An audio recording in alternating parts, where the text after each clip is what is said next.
오늘 본문은 기름 부음을 받은 사울이 미스바 광장에 나가기 직전의 이야기입니다. 다음 주에 우리가 나눌 17절에 보면 미스바 광장으로 나가서 사울이 이스라엘 백성들에게 선을 보입니다. 그 선을 보이면서 제비뽑기를 하고 사울이 그 제비가 뽑혔는데 그 사울이 보이질 않아. 어디가 있나 찾아보니 어디 진보다리에 숨어 있더라. 뭐 이런 얘기예요. 그런데 이 미스바 광장에서 사울이 왕으로 즉위하는 것이 아니라 놀랍게도 11장 15절에 가서야 공식적인 왕의 취임에 들어갑니다. 여러분 11장 15절을 좀 가보십시오. 11장 14절 15절의 말씀을 보시면 사무엘의 백성이 이르되 오라 우리가 길갈로 가서 나라를 새롭게 하자. 모든 백성이 길갈로 가서 거기서 여호와 앞에서 사울을 왕으로 삼고 길갈에서 여호와 앞에 화목제를 드리고 사울과 이스라엘 모든 사람이 거기서 크게 기뻐했습니다. 11장 15절에서 비로소 사울이 공식적인 왕으로 취임하는 광경입니다. 자, 그렇다면 이 11장 15절까지 오는 동안 사울에게 어떤 일이 있었는지를 몇 가지 좀 짚고 넘어갔으면 좋겠습니다. 여러분 10장 1절로 좀 돌아가 보시겠습니까? 10장 1절에 사무엘이 기름병을 가져다가 사울의 머리에 붓고 입을 맞췄습니다. 실제 왕이 된 겁니다. 즉위식을 하지 않았지만 취임식을 하지 않았지만 기름을 부어 왕으로 사울을 명했습니다. 그런데 10장 17절로 가보면 이상하게 미스바 광장에서 사람들을 불러다 제비를 뽑습니다. 19절에 나와 있죠. 너희는 너희를 모든 재난과 고통 중에서 친히 구원해 내신 너희 하나님을 보고 하나님은 오늘 버리고 이르기를 우리 위에 왕을 세우라 하는도다. 그런즉 이제 너희 지파대로 1000명씩 여호와 앞에 나오라. 사무엘이 이에 이스라엘 모든 지파를 가까이 오게 했더니 베냐민 지파가 뽑혔고 베냐민 지파를 그들의 가족별로 가까이 오게 했더니 마드리의 가족이 뽑혔고 그 중에서 기스의 아들 사울이 뽑혔으나 그를 찾아도 찾지 못한지라. 그러므로 그들이 또 여호와께 묻되 사람이 여기 있나이까 여호와께 대답하되 그가 짐 보따들 사이에 숨었느니라. 여러분 10장 1절에 기름 부음을 받은 사람, 그런데 제비를 뽑고 제비를 뽑았는데 어디에 숨어 있는지를 보이질 않고 백방으로 찾았더니 어디 진보다리에 숨어 있고 그리고 11장 15절에 가서 길갈에서 왕으로 취임식을 하는 이 일련의 흐름을 우리는 어떻게 봐야 하나? 여러분 우리가 알고 있는 상식을 들고 이 흐름을 비교해 보십시오. 우리의 상식은 기름을 붓기 전에 제비를 뽑는 것이 우선이겠죠. 그 제비를 뽑는 것도 경쟁자가 있어야 될 거잖아요. 경쟁자 없이 그냥 무조건 제비를 뽑습니다. 근데 이미 사울은 기름 부음을 받았어요. 제비를 뽑을 이유가 없는 거예요. 근데 제비를 뽑았는데 이 사람이 또 사라졌어요. 그리고 이 사람이 왕이 돼요. 우리는 이 사람을 왕이라고 말할 수 있을까? 이 시대에 한 지도자를 뽑을 때는 제비 뽑기를 하고 그 제비를 뽑힌 사람이 많은 사람들 앞에서 기름 부음을 받고 그 시간부터 공식적인 왕으로 업무를 수행해야 할 텐데 왜 사무엘은 사울에게 비밀리에 기름을 부었을까? 그리고 왜 곧바로 취임을 하지 않았을까? 도대체 중간에 제비를 뽑는 이 행태는 뭔가? 복잡합니다. 이 질문의 답은 오늘 본문을 다 설명한 후에 다음 주에나 해야 할 것 같습니다. 여러분들도 이 일련의 흐름, 도대체 정상적인 사회와 정상적인 국가에서 지도자를 뽑는 스텝을 밟지 않고 그 과정을 밟지 않고 이렇게 엉망진창으로 지도자를 뽑는 이 성경의 지도자 뽑는 그림은 뭘로 해석을 하며 어떻게 이것을 받아들여야 하며 이것은 우리에게 어떤 메시지를 전달하는지 저는 여러분에게 다음 주까지 숙제를 해오기를 부탁을 드립니다. 이제 우리는 이 중에서 기름 부음 받은 이 사울이 미스바 광장에 나오기 전까지 이야기를 나누려고 합니다. 오늘 본문은 사울에게 세 가지 사건이 일어날 것이다 라는 이 사무엘의 이야기 중에 마지막 사건에 집중 조명합니다. 세 가지 사건은 첫째로 사울아 너는 라헬의 묘시에 가서 두 사람을 만나게 될 것이다. 라헬의 묘지에서 두 사람을 만나게 될 것이라고 하는 2절의 사건. 그리고 3절에 베델에서 세 사람을 만날 것이다 라고 하는 사건. 그리고 5절부터 6절에 하나님의 산에서 선지자들의 무리를 만날 것이라고 하는 사건. 이 세 사건 중에서 세 번째 사건, 하나님의 산에서 선지자들과 그 선지자의 무리와 그 무리를 만난 후에 너는 예언도 하고 세 사람이 될 것이라고 하는데 집중 조명을 합니다. 그래서 우리는 5절과 6절을 한번 다시 읽어봤으면 좋겠습니다. 여러분 10장 5절 6절을 읽겠습니다. 시작. 그 후에 너가 하나님의 산에 이르르니 그곳에는 블레셋 사람들의 영문이 있느니라. 너가 그리로 가서 그 성으로 들어갈 때에 선지자의 무리가 산당에서부터 비파와 소고와 저와 수금을 앞세우고 예언하며 내려오는 것을 만날 것이요 너에게는 여호와의 영이 크게 임하리니 너도 그들과 함께 예언을 하고 변하여 새 사람이 될 것이더라고 하는 이 세 번째 사건을 오늘 본문은 집중 조명을 합니다. 그리고 이것이 현실로 드러났는데 여러분 9절과 10절을 제가 읽어보면 그가 사무엘에게서 떠나라고 몸을 돌이킬 때에 하나님이 새 마음을 주셨고 새 사람이 된 것이죠. 그리고 그날 그 징조도 다 응하고 10절에 사울은 예언을 합니다.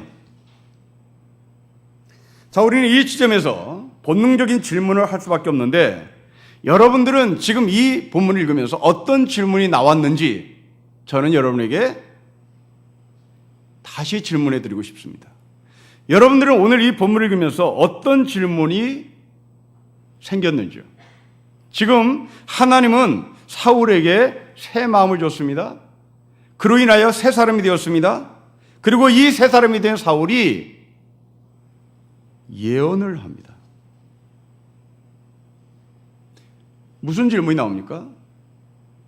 여러분 지금 이 사울은 세속 정치를 해야 될 사람입니다. 세속 정치를 해야 할 왕입니다. 아무 상관없어요. 예언을 하든지 선지자를 만나든지 새 사람이 되든지 아무 상관없는 거예요. 세속 정치를 해야 할 왕입니다. 세속 정치를 해야 할 왕이 필요한 것은 예언이 필요하지 않아요. 새 사람이 필요하지 않아요. 정치를 얼마나 잘 쌓느냐, 돈을 얼마나 많이 벌어서 백성들을 배고프지 않게 하느냐, 백성들의 생명과 안전을 보호하는 능력이 있느냐, 군대를 얼마큼 잘 다스리느냐, 이게 세속 정치가가 해야 할 자격입니다. 그런데 그런 이야기는 하나도 비치지 않아요. 예언에 될 사람, 선지자들과 함께 될 사람, 새 사람이 될 사람, 그 사람들은 목사가 되든지 학자가 되든지 그 이스라엘 사람들 옆에 정신적인 지주가 되든지 뭐 그런 사람들이 가져야 할 자격 조건입니다. 그런데 사울은 세속 정치가 가져야 될 자격 조건하고 정상관없이 새 사람이 되고 예언을 하고 하나님의 영을 충만히 받습니다. 왜 그럴까요? 주변 가나안 국가들이 갖고 있는 왕정제도와 하나님이 허락하신 이스라엘 왕정제도는 이렇게 다르다는 말입니다. 주변이 갖고 있는 왕정제도, 가나안 주변 국가들이 갖고 있는 왕정제도는 그야말로 빵을 공급하는 세속 정치가가 최고였습니다. 그러나 하나님이 허락하신 이스라엘 왕정제도는 빵을 공급하는 세속 정치가의 자격이 아니라 영적인 자격을 묻습니다. 재산을 보호하고 국민들의 생명을 보호하는 것을 뛰어넘어 너는 새 사람이 되었는가? 너는 예언하는 사람인가? 너는 하늘의 영을 충만히 받은 사람인가를 하나님께서 묻는다는 겁니다. 우리는 지난 시절을 되돌아봅니다. 장로 대통령을 3명씩이나 배출한 민주주의 국가입니다. 그들에게 이 오늘 본문의 말씀을 적용해 보십시오. 이승만이, 김영삼이, 이명박이 오늘 이 본문을 읽었다면 그들은 어떤 하늘의 음성을 들을 수 있을까요? 이승만은, 김영삼은, 이명박은 정말 새 사람 새 마음 예언하는 하늘의 사람이었던가? 아니면 명색만 장로였던가?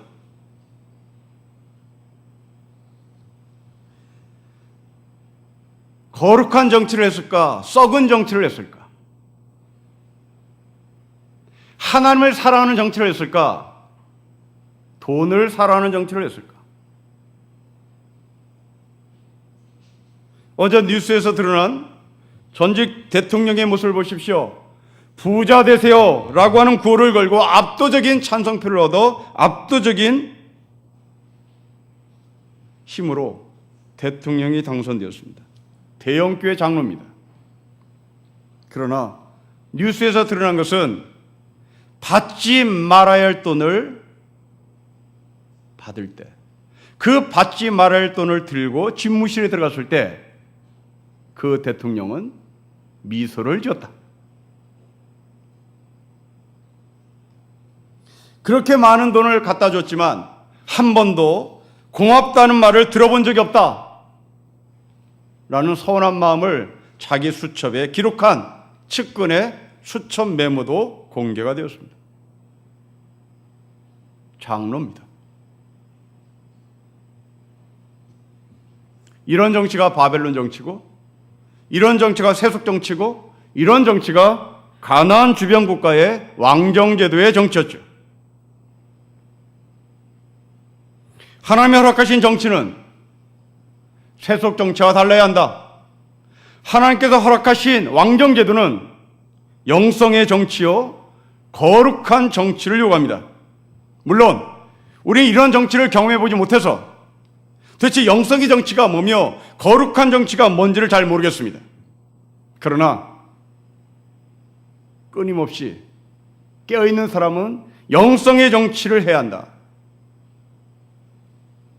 거룩한 정치를 해야 한다고 많은 깨어있는 학자들이 논문을 발표하며 사람들에게 도전을 했습니다.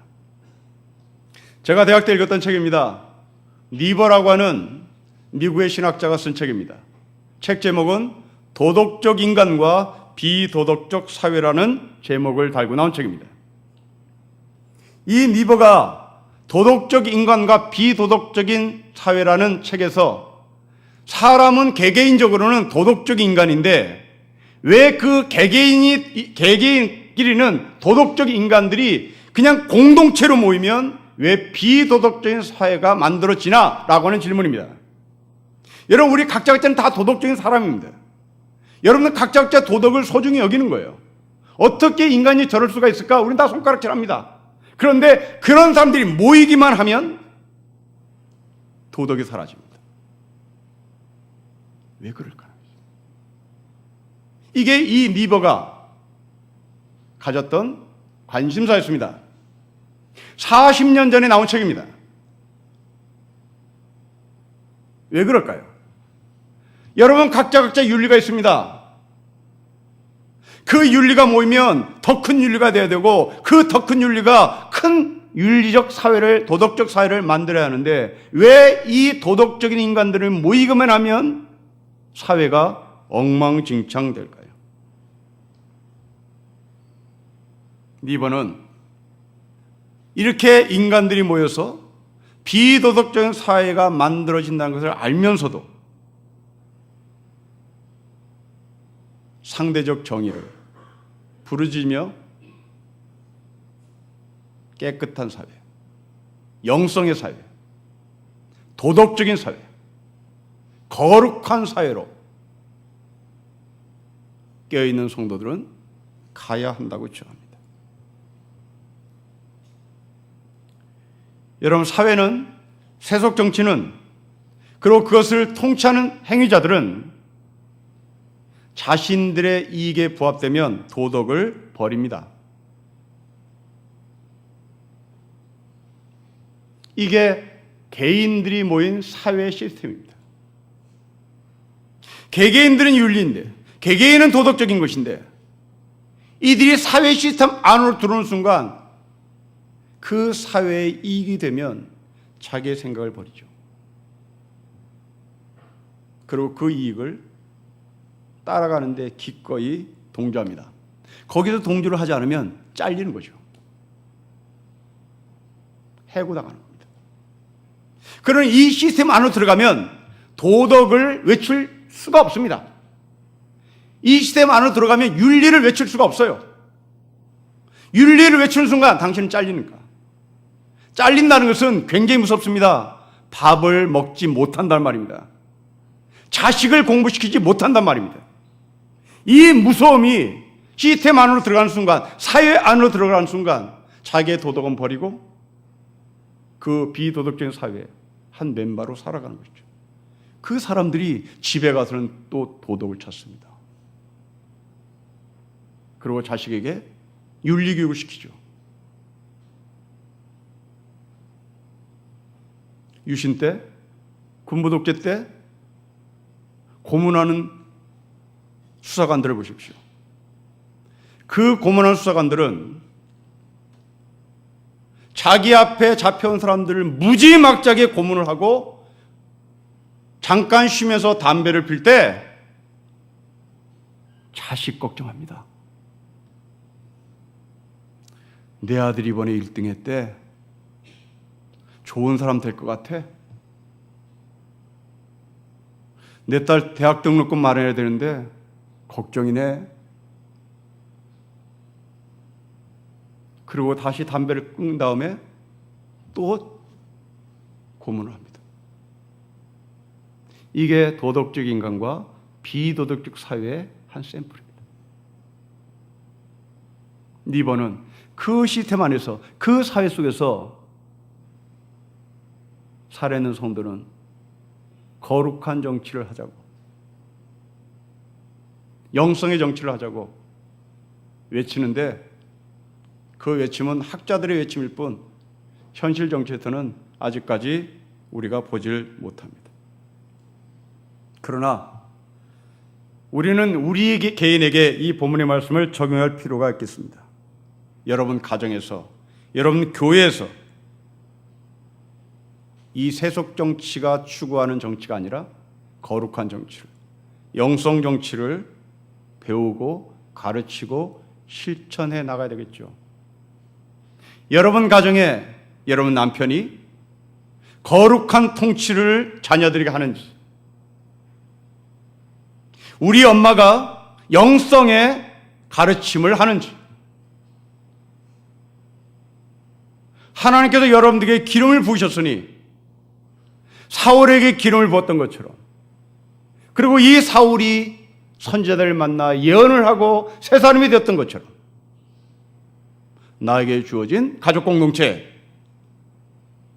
내가 기름 부어 받은 사울처럼 영성의 부모, 거룩한 부모, 그 거룩한 삶을 자녀들에게 보여준지를 우리는 다시 한번 우리 스스로에게 묻고 답을 해야 될 것입니다. 그러자 이 사울이 예언하는 모습을 보고 사람들이 보인 반응입니다. 여러분 11절을 보십시다. 11절 읽겠습니다. 시작. 전에 사울을 알던 모든 사람들이 사울이 선지자들과 함께 예언함을 보고 서로 이르되 기스의 아들에게 무슨 일이 일어났느냐? 사울도 선지자 중에 있느냐? 라고 합니다. 이게 도대체 무슨 말일까요? 여러분 사울은 구스의 아들입니다. 베냐민 지파 중에 가장 부유한 집의 아들입니다. 다시 말하면 사울은 부잣집 아들이란 말입니다. 더군다나 생긴 것도 잘생겼습니다. 그런데 이 사람이 부잣집 아들이요 생긴 것도 잘생긴 이 사울이 선지자의 무리 속에 들어가 있고 그 선지자들이 하는 예언을 사울이 합니다. 이 모습을 보고 사람들이 조롱을 합니다. 왜 조롱할까요? 여러분 부잣집 아들이면요 선지자들과 함께 있을 이유가 없습니다. 선지자들은 꾸미는 사람이 아니에요. 선지자들은 그냥 있는 그대로 자기의 모습을 드러내고 사는 사람들입니다. 그런데 이 부잣집 아들 가꿔야 되거든요. 자기 몸을 가꿔야 하는 이 부잣집 아들이 아무것도 가꾸지 않는 선지자 무리 속에 들어가는 것은 어불성설입니다. 더군다나 이 부잣집 아들이라고 하는 이 단어 속에 포함된 것은 부잣집 자녀들은요 말을 직선적으로 하질 않습니다. 항상 돌립니다. 예의 바르죠. 자기의 속내를 절대 말하지 않습니다. 부잣집 아이들의 특징입니다.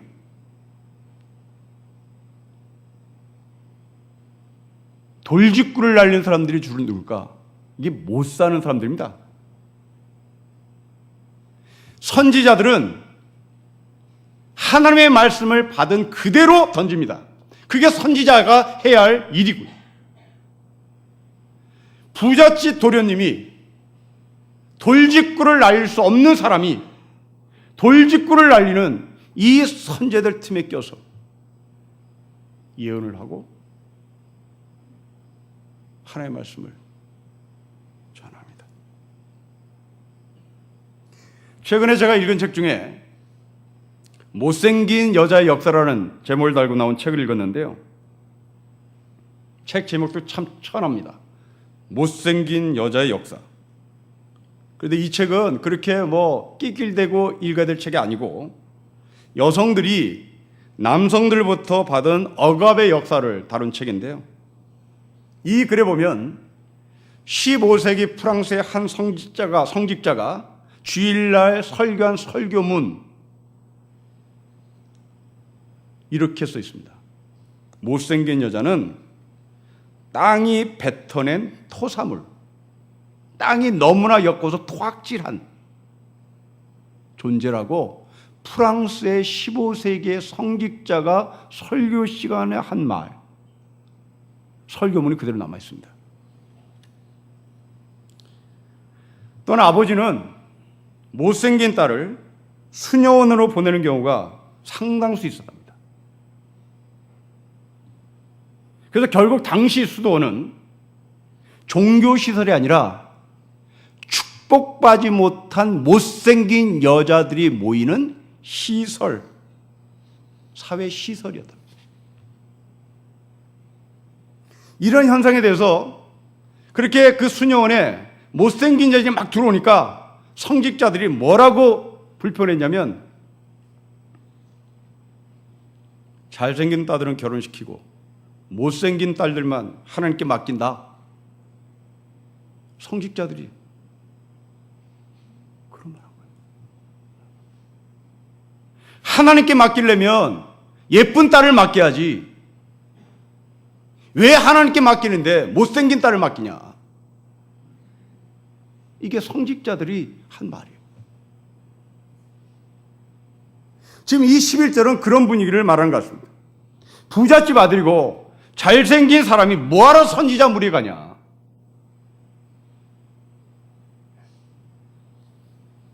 여러분 지난학기에 젊은 신진학자가 신임 교수로 임명돼서 저희의 새까만 후배이죠. 저희를 만났습니다.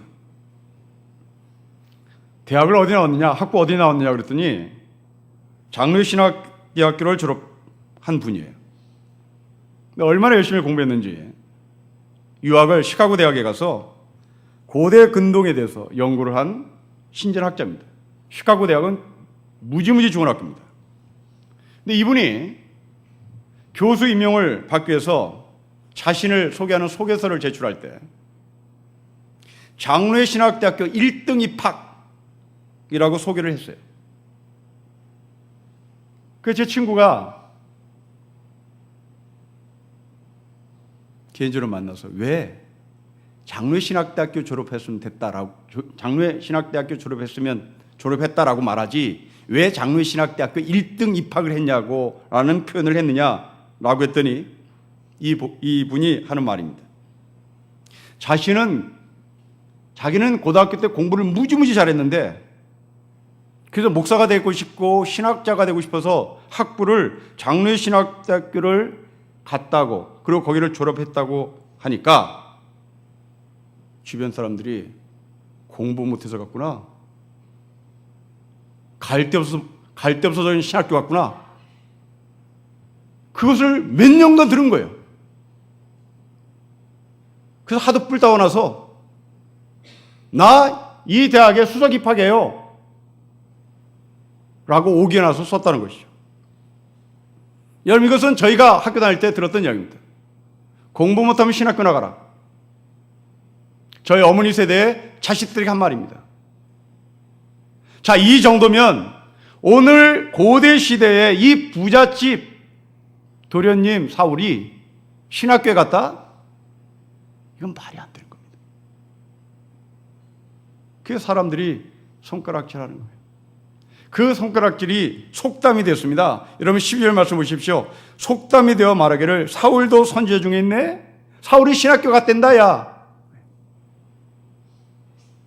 그렇게 부잣집 도련님이 그렇게 비싼 과에 공부를 했고 그렇게 편하게 잘 지내더니 얘가 공부를 못했네? 그래서 신학교를 갔대. 이런 속담이 만들어질 정도였습니다. 그러면 이 11절이 우리에게 하고자 하는 진정한 메시지가 뭘까요? 그렇습니다. 하나님이 허락하신 왕정제도는 사람들 앞에서 그럴듯하게 포장할 정치가 아니라는 것입니다. 사울아, 너는 지금까지 늘 포장하는 삶을 살았으나 이제부터 너는 백성들 앞에 그 포장을 벗겨야 한다. 선지자들이 있는 그대로 하나님 앞에 서고 선지자들이 있는 그대로 하나님의 말씀을 전했듯이 사울아, 너는 주변 국가의 왕들처럼 자기를 포장하고 실력 없음에도 실력 있는 것처럼 포장하고 그렇게 해서는 안 된다. 중국어도 못하면서 불어도 못하면서 영어도 못하면서 우리 대통령은 영어도 잘하고 불어도 잘하고 중국어도 잘해요. 이런 소리 하지 말란 말이죠. 못하면 통역 붙여서 자기의 좋은 일을 해가면 되는 것입니다. 앞에서 다룬 말씀과 연결시켜보면 하나님께서 원하는 정치는 거룩한 정치요, 영성의 정치요, 그 거룩한 정치와 영성의 정치는 곧 솔직함으로 드러내야 되는 것이라는 겁니다. 성도 여러분, 여러분들이 가정에서 그리고 제가 신령교회 내에서 내 믿음의 분량만큼 솔직한 거룩성을 드러내는지, 실력이 없음에도 불구하고 실력이 있는 척 나를 포장해서 그럴듯하게 이것이 하나님의 말씀이라고 던지고 있는 가짜 지도자인지 저는 제 자신에 도전하고 또 여러분 가정에서 여러분들은 어떤 아버지와 어떤 어머니의 삶을 사는지를 묻습니다. 동시에 백성들은 자신들의 지도자가 정직한 지도자인지 포장하는 지도자인지 볼 수 있는 눈을 가져야 되는 것입니다. 하지만 이스라엘 백성들은 포장하는 지도자를 바랬던 것 같습니다. 새 사람이 된 사울은 그 포장된 지도자의 지도력을 포기합니다. 그리고 13절에 사울은 여기를 가죠. 여러분 13절 보십시오. 사울이 예언하기를 마치고 산당으로 갑니다. 집으로 가지 않습니다. 군인들을 만나러 가지 않습니다. 강요들을 만나러 가지 않습니다. 이스라엘의 군인들이 어떤 무기를 갖고 있는지 무기 점검에 들어가지 않습니다. 산당으로 갑니다. 산당으로 간다는 말은 기도하러 간다는 말입니다.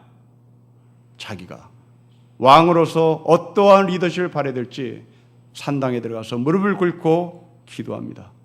그리고 14절 집으로 돌아갑니다. 집으로 돌아온 사울은 집을 나갈 때 사울과 다른 사람으로 등장합니다. 부잣집 아들에서 하나님의 사람으로 바뀌어 나타납니다. 외모를 치장하고 중시하는 사람에게서 하나님의 말씀을 가감없이 전달하는 예언하는 사람으로 나타납니다. 사울이 새 사람이 되었다는 증거고 우리에게 새 사람이 되었느냐고 묻는 말씀이기도 합니다. 우리는 아무나 빵을 준다고 약속하는 그 지도자에게 표를 던져서는 안 된다는 걸 배웁니다. 거룩한 빵을 주는 지도자를 원해야 되는 것이죠. 그래서 그 니버는 성도들에게 부탁합니다. 선거할 때 다 그놈이 그놈이라고 말하지 마시고 도토리도 키재가 있듯이 그 중에서 1mm라도 깨끗한 사람, 1mm라도 도덕적인 사람을 뽑으세요. 그것이 거룩한 나라를 가는 지름길입니다. 라고 부탁합니다. 성도 여러분, 여러분들은 세 번의 대통령을, 장로 대통령을 뽑을 때 여러분들은 그 사람의 도덕성을 검증했는지요? 아니면 빵 준다니까 그 빵이 더러운 빵이든 거룩한 빵이든 상관없이 나에게 배불리면 그것이 최고라고 여겨 도덕적이지 않은 그 사람에게 몰표를 줬는지를 한번 물어봤으면 좋겠습니다. 그럴듯한 말펀치의 지도자를 원하는 것도 아니고 하나님의 말씀을 날것으로 있는 그대로 과감없이 전하는 지도자. 그 지도자가 하나님께서 택하신 지도자요, 우리가 봐야 할 지도자입니다. 여러분이 집에서 정직하게 번 돈으로 자녀들을 공부시키고 밥을 먹여야 될 것이죠. 여러분이 그 번 돈이 가짜의 돈이고 그 번 돈이 정직하지 않은 돈이라면 여러분들 자녀들은 정직하지 않은 돈으로 사 먹은 쌀, 정직하지 않은 돈으로 공부한 돈, 공부, 그 공부를 위해서 우리 아이들은 왜곡된 인격이 형성될지도 모릅니다. 우리가 깨끗하게 번 돈으로 자식들을 먹이고 공부할 때 우리 아이들은 왜곡된 성격을 갖지 않겠죠. 고군분투하며 이 정직한 돈벌이에 여러분들이 헌신하는 그 삶을 주님으로 축복하고 주님 오시는 그날까지 그 정직과 거룩과 하나님의 영성이 주 안에서 온전히 이루어지기를 주 이름으로 축복합니다. 기도하겠습니다. 하나님 아버지, 세속 정치에게 예언을 요구하고 선지자의 삶을 요구하고 산당으로 가는 삶을 요구했던 하나님의 말씀을 우리가 나눴습니다. 세속 정치가 이런 조건을 가져야 된다면 교회의 영적인 리더로 서야 했던 우리들의 자격 조건은 더 깊고 넓어야 할 것인데 웬일인지 이 세상의 목사들은 세속 정치에게 요구하는 하나님의 말씀보다 더 수준이 낮은 모습을 보며 혀를 차고 안타까움을 금합니다. 하나님 아버지, 다시 한번 우리 가정에 우리들을 세속 정치의 철학을 벗어나 영성의 정치를, 거룩한 정치를 자녀들에게 할 수 있도록 힘과 능력을 더해 주시고 교회 가운데 이러한 영적인 지도자, 예언하는 지도자, 하나님의 말씀을 과감없이 전하는 정직한 지도자가 많이 나와 정말 이 땅이 거룩한 땅으로, 이 땅이 무너진 것들이 회복되는 하늘의 역사에 약속을 보는 땅으로 바꿔주시기를 간절히 소망하며 주 예수 그리스도의 이름으로 기도합니다. 아멘.